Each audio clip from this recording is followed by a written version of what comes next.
And now, for our next sacred cow, one of our favorite ones, live below your means. How many of you here do not like living below your means? No. That's no fun.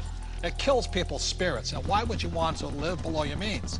But many people have to, unfortunately, because the Fed is printing so much money that taxes and inflation go up, which means people are forced to live below their means. Does anybody make comments on living below your means? Well, if you're on a paycheck, you have that one income coming in, and if you're just one person, you've only got 24 hours in a day to work. So there is a limit to how much you can work to get those paychecks coming in. So in that situation, you are forced to live below your means. Well, and the key here is to raise your means. I mean, that's the idea.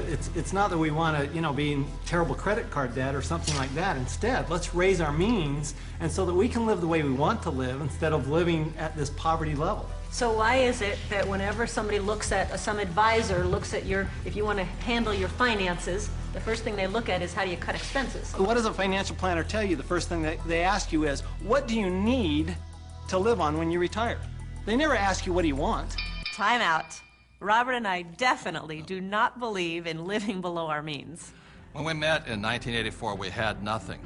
But every year we would get together at New Year's and we would set our goals, health goals and this goals. But we also had asset goals, what goals we were going to add every single year. So that's why it took us only about 10 years from 1984 to 1994 to become financially free. Because we just kept adding assets every year. And we continue to do the same thing today, simply because it's fun, it's exciting. It is. One of the best kept secrets. Getting rich is fun. It is fun. That's a lot of fun. And if we want to buy a luxury, if we want to buy a new car, we first buy an asset. So we buy the asset, and the cash flow from the asset pays for the payment for the car. Yes. So that it's again, never living below your means. It's expanding your means through acquiring assets that give you cash flow that gives us all those good things in life. The point here is this. There's assets and liabilities. The way you increase your means is acquire more assets. Not houses, not cars, but assets. So the reason so many people struggle financially is they have no financial education. They may be a good doctor, a lawyer, accountant, or a rock star, but if they don't know the difference between assets and liabilities, and they keep buying liabilities instead of assets, they have to keep living below their means.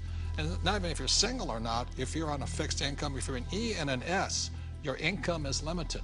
Look, there's 4 major expenses that keep E's and S's poor. Number 1 is tax, and taxes are going to go up because the Fed is printing so much money all over the world. 2 is debt. People leave college with tons of debt, credit card debt to make ends meet, and then their house because they think it's an asset. 3 is inflation. Inflation goes up because as taxes go up and prices go up, then inflation goes up. And 4th is retirement. You must put something away for the day you stop working. So those are the 4 main reasons E's and S's, a general rule, have to live below their means. But if you have financial education and live on the B and the I side, you can increase your means by increasing assets. I think a lot of people accept mediocrity, and in order to be able to grow in business, in order to make more money, you have to step out of that comfort zone and stop being mediocre. Or hoping the government's going to save you. I think live below your means is one of the greatest spirit killers there is. There's a lot of people who like being poor. I'm not making it right or wrong, but that's definitely not what I like to do. And Kim and I, we definitely don't live below our means. No, I definitely do not like living below my means. I've done it when I was in college, and that's because that was exciting times and all. But I get inspired when I have to create.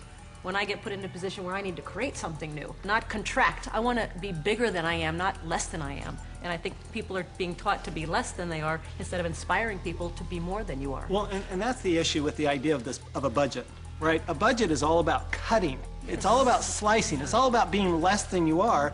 Whereas if instead you were looking at something like a strategy, or you're looking at projections into the future, what can I do as opposed to what can't I do? To me, that's the big distinction. Well, and a lot of it comes from fear too. I think people are afraid of their futures. They're not sure where the futures are gonna lead them. So they think, well, I'll live below my means. I'll save. I won't allow myself to have this small luxury, that small luxury. And then, of course, they fall off the wagon. Well, the worst thing is... And then they feel bad about it. Yeah, so the worst thing creates is guilt. they cut back on their expenses and they save money, right, Mike? That's the worst thing they could do. Right. Depreciating money. It all goes back to the questions you ask. I mean, when you say, I can't afford it, I don't have the money for that, you know, a better question would be, how can I afford it? How can I get the money for that? Expands your mind. You know, in my community where I grew up, living below your means was pretty much a step up. Being honest. We didn't have any means, and we didn't live, and we didn't know how to live. It was basically survival. And some of the ways we created those means were, of course, by legal definition, illegal. But you know, that was the way we survived, and that was the way we got by. So now, living below your means is something is completely opposite to abundant living, which is what I believe in my faith is abundant living. The opposite of that, to me, is not the way that God intended for us to live. So that's why I think it's absolutely criminal our school system does not teach us much about money. And what they do teach us, they tell you put your money in the bank, which means you lose more money, and they talk to a financial planner who put you in mutual funds. That is not financial education. That is educating people to give more money to the rich. That will also cause you to have to live below your means. Yes. That's right. That's what they're training you to do. Well, and create a budget. while you're at it, you're going to be paying more and more taxes because you get no tax benefit for living below your means. And that's the problem. You say to a child, go to school and get a job or become a doctor and lawyer. You will pay more than your fair share of taxes, and then you too will have to live below your means. If you're playing defense instead of offense, you're just hiding and trying to play it safe and saving money, and you never manifest. You cannot be who you're supposed to be. I say it's time to get financially educated and take care of yourself.